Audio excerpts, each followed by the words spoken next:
날 때부터 맹인인 사람이 있었습니다. 길에서 구걸을 하면서 살고 있었습니다. 예수님과 예수님의 제자들이 옆을 지나갔습니다. 그 거린을 본 예수님의 제자들이 예수님에게 물었습니다. 선생님, 저 사람이 저렇게 된 것은 본인의 죄 때문입니까? 아니면 부모님의 죄 때문입니까?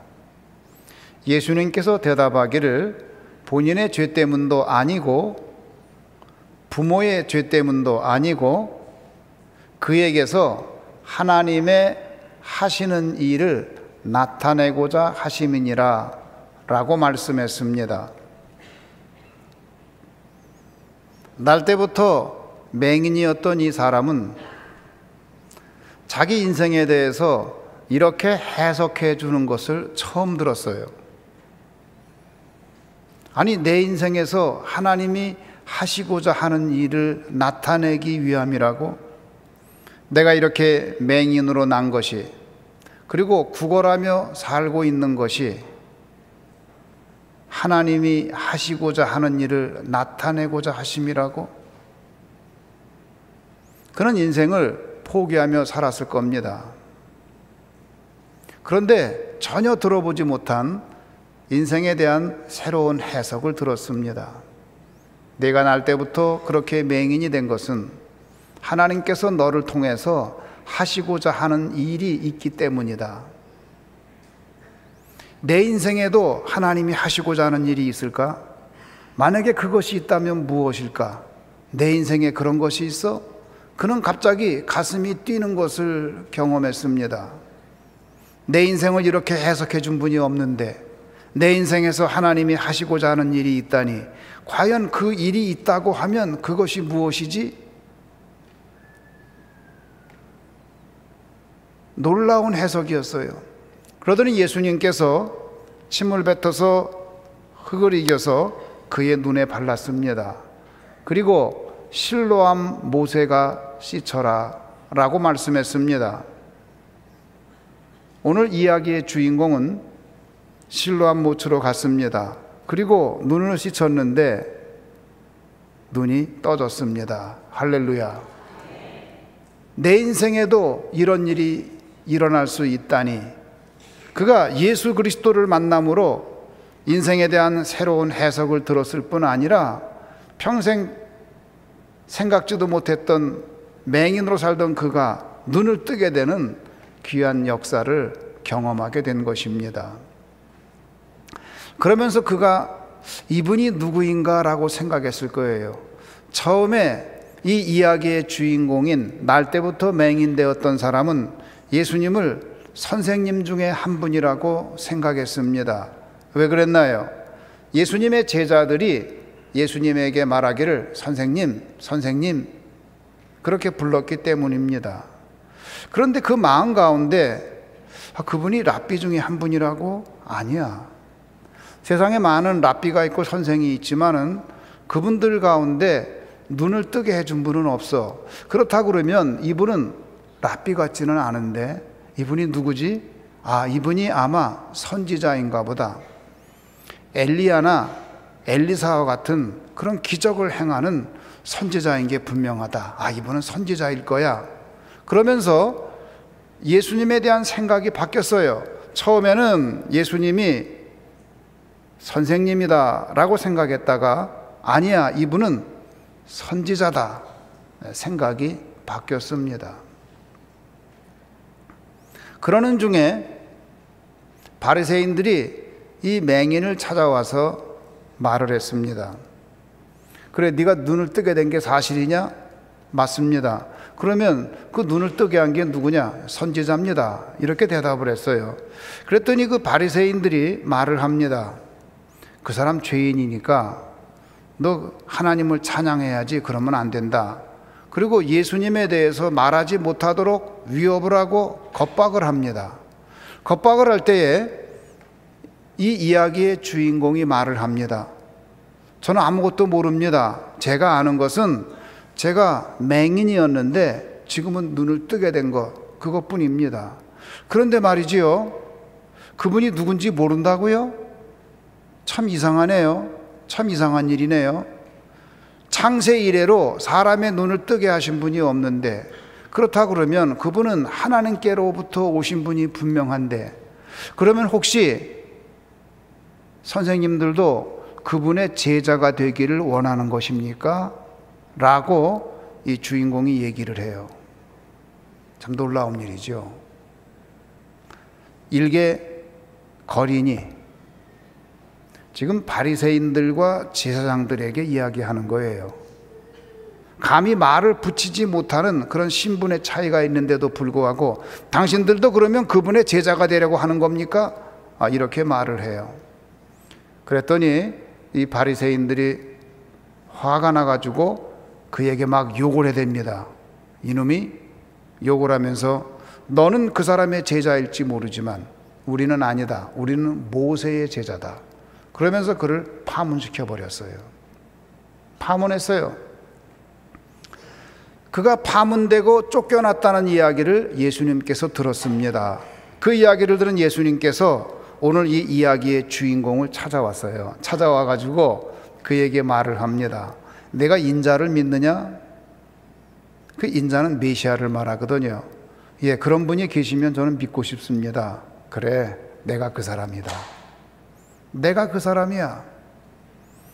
그래서 그가 그때에 예수님을 구주로 영접하고 예수님에게 절하였다고 오늘 본문 말씀은 우리 가운데 보여주고 있습니다. 자, 날 때부터 맹인이었던 이 사람의 이야기를 통하여서 우리가 알 수 있는 사실이 있어요. 그것은 무엇이냐? 사람이 예수님을 구주로 영접할 때에 거치는 단계를 보여줘요. 처음엔 어땠느냐? 예수님에 대해서 선생님이다라고 생각했어요.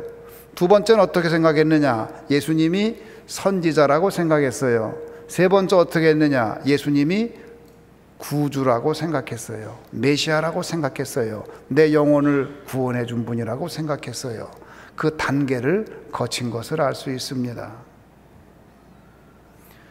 바로 예수님을 구주로 영접하는 것은 어려운 일입니다. 예수님이 바로 그렇게 나의 구주로 오지를 않아요. 사마리아 여인도 마찬가지였습니다. 예수님이 처음에 사마리아 여자를 찾아갔을 때에 사마리아 여자는 생각했어요. 유대인 남자 중에 한 사람이구나. 그 사마리아 여자가 예수님으로부터 질문을 받았을 때에 그래? 그러면 가서 내 남편을 불러와라. 저 남편 없는데요. 예수님 말씀하시기를 그래, 내 말이 맞다. 너에게 5 남편이 있었는데 지금 살고 있는 그 남자도 내 남편이 아니니 내가 남편이 없다는 말이 맞구나. 선지자이십니까? 그때에 예수님을 선지자로 고백을 해요.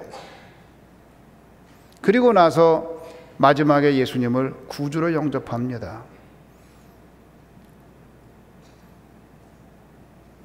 이곳에서도 말고 예루살렘에서도 말고 하나님께 예비하는 때가 온다고 말씀할 때에 내가 바로 그 사람이라고 예수님께서 당신을 밝힐 때에 그를 구주로 영접하고 너무 감사해서 마을로 뛰어들어가서 사람들에게 예수님을 증거하는 모습을 보게 됩니다. 예수님을 우리가 다 믿는다고 그러지만 어떤 사람들은 예수님을 선생 중에 한 사람으로 믿고 어떤 사람은 위대한 선지자 중에 한 사람으로 믿고 어떤 사람은 그 예수님을 자기의 개인적인 구주로 영접합니다. 당시에 바리새인들과 서기관들은, 제사장들은 종교적인 지식이 뛰어난 사람들이었지만 예수님을 자기의 개인적인 구주로 영접하지 못했어요.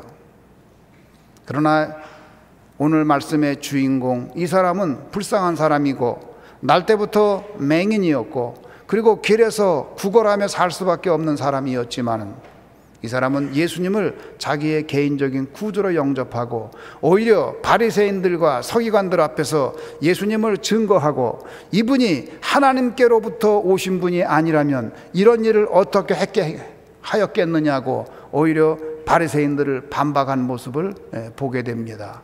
예수님을 증거한 거예요. 여러분 상상이나 할 수 있겠어요?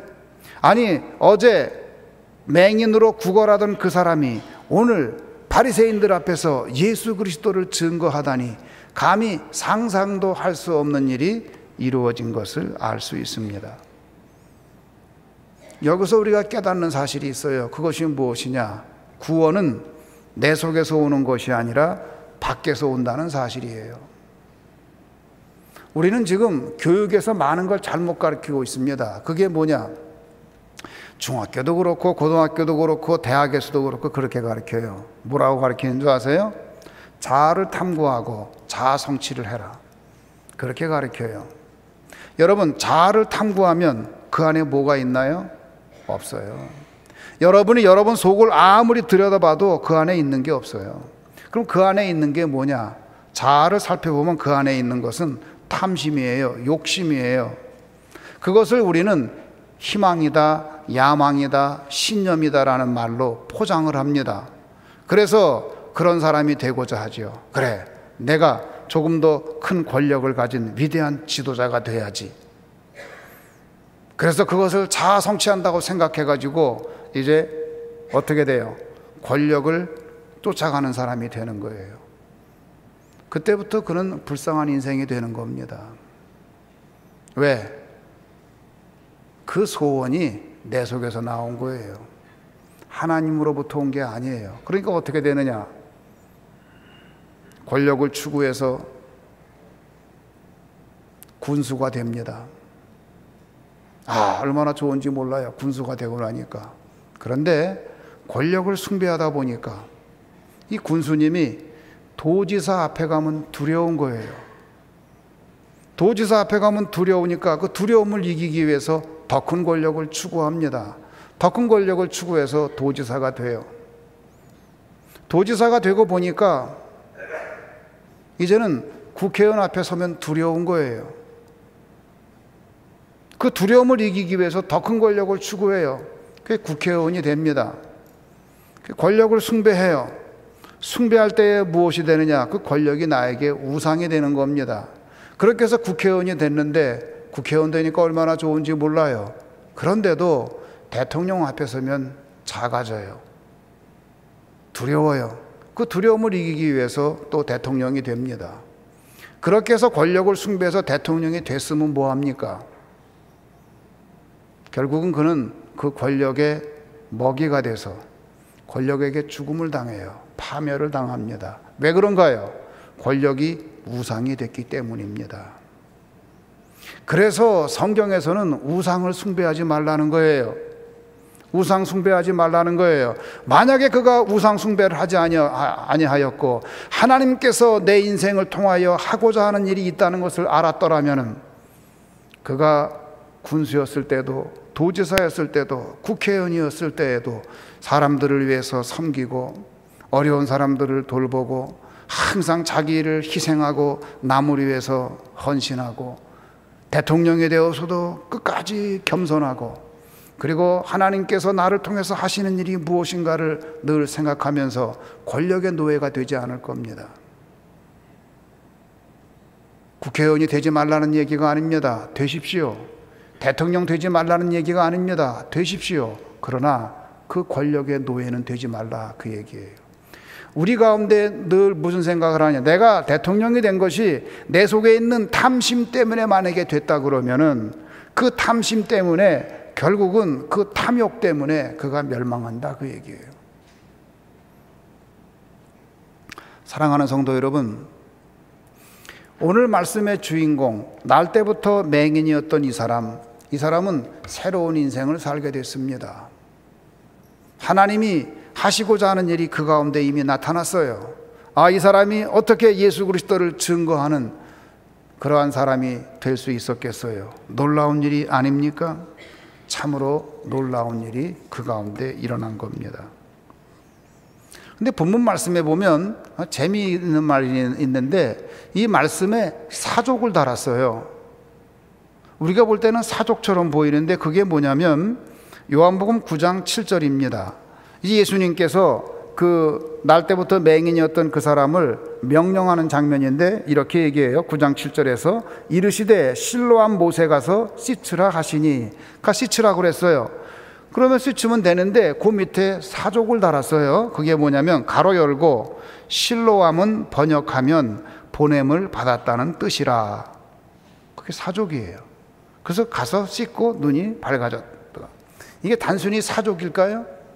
왜 요한이 이 말씀을 쓸 때에 그 사이에다 그걸 집어넣었을까요? 저는 거기에 의미가 있다고 봐요. 실로암은 번역하면 무슨 뜻이라?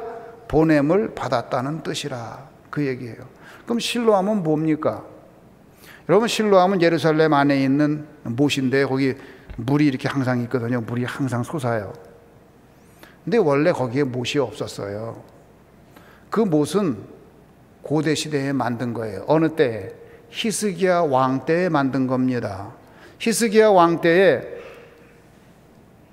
외국의 침략을 받았을 때, 아시리아의 침략을 받았을 때에 원래 그 샘이 성 밖에 있었습니다. 그 샘의 이름이 뭐냐면 기혼샘이에요. 기혼샘이 그 밖에 있는데 성 밖에 있으니까 물을 성 밖에 떨어나가면 죽을 수밖에 없어요. 근데 예루살렘 안엔 또 물 나오는 데가 없어요.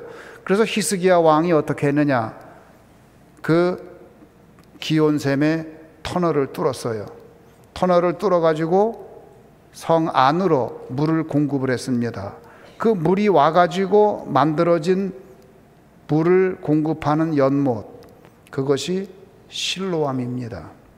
여러분이 지금도 가면은 그 터널을 걸어갈 수가 있어요.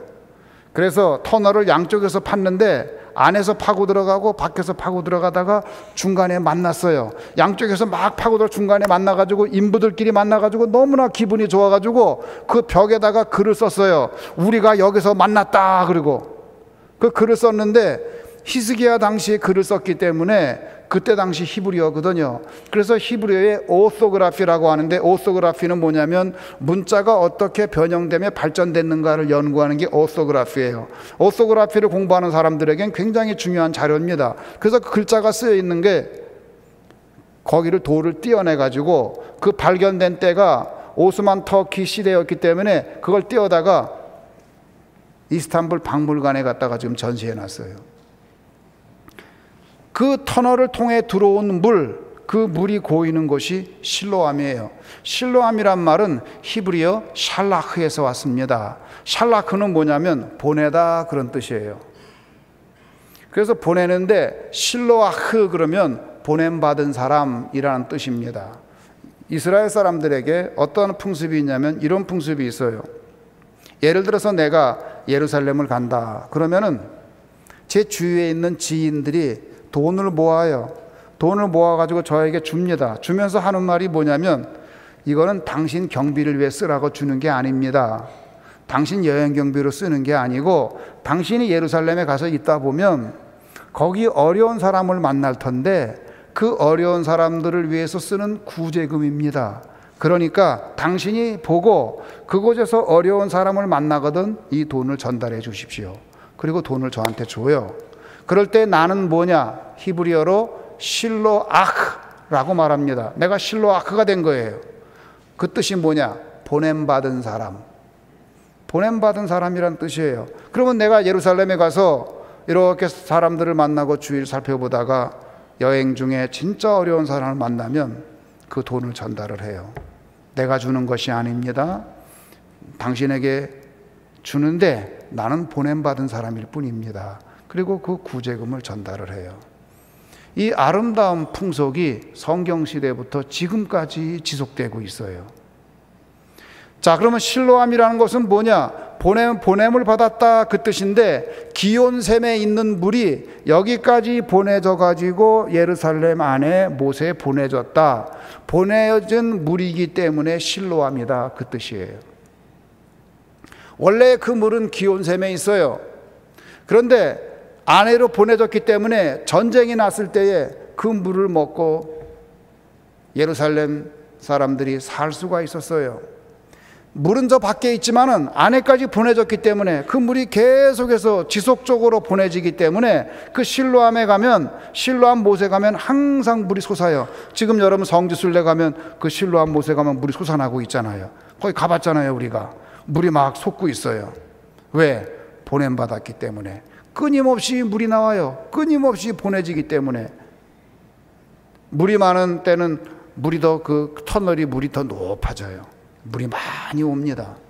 그 물을 가지고 공급을 한 거예요. 그래서 예루살렘 사람들의 생명을 살리고 그것이 예루살렘 사람들을 살리는 생명수가 되었습니다. 왜 요한이 이 이야기를 하면서 실로암 이야기라고 이건 보내졌다는 뜻이다라는 그런 사족을 붙였을까요? 아니에요. 사족이 아니에요. 거기에서 하고자 하는 말이 있는 거예요. 그게 무엇이냐? 이 사람이 맹인이지만 이 사람도 보냄받은 사람이다. 여러분, 인생에서 가장 중요한 게 무엇이냐? 하나님께로부터 사명을 받고 보냄받는 것, 그것이 인생에서 가장 귀한 일인 줄 믿으시기를 주님의 이름으로 축원합니다. 그거 찾아야 돼요. 저는 조치원교회에 보냄을 받았어요. 예수 그리스도 그분이 기온샘이 되어서 끊임없이 물을 공급해 줍니다. 저는 걱정 안 해요. 나는 물이 없지만 걱정 안 해요. 왜? 그분이 보내주기 때문에. 끊임없이 물을 보내주기 때문에. 우리는 보냄받은 그 역할만 하면 되는 겁니다. 그런데 사람들은 어떻게 하느냐? 자기가 그 물을 축적하려고 그래요. 자기가 그 물을 계속해서 가두어 놓으려고 그래요. 그러니까 썩는 거예요. 썩어. 부패해요. 냄새가 나요. 그러니까 높은 자리에 있어가지고 전부 썩어가지고 부패해가지고 백성들은 돌보지 않고 자기만 치부하다가 망하는 거예요. 불쌍한 사람들이죠. 그 사람이 불쌍한 사람이에요. 어떤 사람이 행복한 사람이냐? 기꺼이 백성을 위해서 희생할 수 있는 사람. 그 사람이 가장 행복한 사람이에요.